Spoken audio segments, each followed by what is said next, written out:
بسم اللہ الرحمن الرحیم۔ فرمان مولا علی علیہ السلام۔ اے لوگو، انسان کی کچھ کوتاہیاں ایسی ہوتی ہیں جو نہ صرف اس کی عزت کو پامال کر دیتی ہیں بلکہ اسے اس کے بلند مقام سے بھی گرا دیتی ہیں۔ ان غلطیوں سے بچنا نہایت ضروری ہے، ورنہ زندگی کا سکون چھن جاتا ہے اور دلوں میں قائم عزت و وقار مٹ کر رہ جاتا ہے۔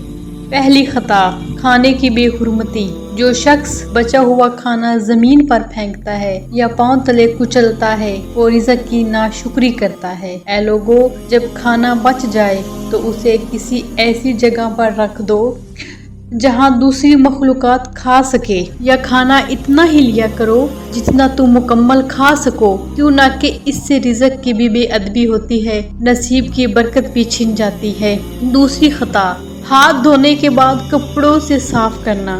یہ ایک ایسا عمل ہے جس سے پریشانیوں کے راستے انسان کی طرف کھلتے ہیں۔ ایسی عادت انسان کو بے وقار اور پریشان حال بنا دیتی ہے۔ تیسری خطا، دوسروں کی بات سنے بغیر جواب دینا۔ جو شخص دوسروں کی بات سننے سے پہلے بولنے لگتا ہے وہ نادانی کا مظاہرہ کرتا ہے۔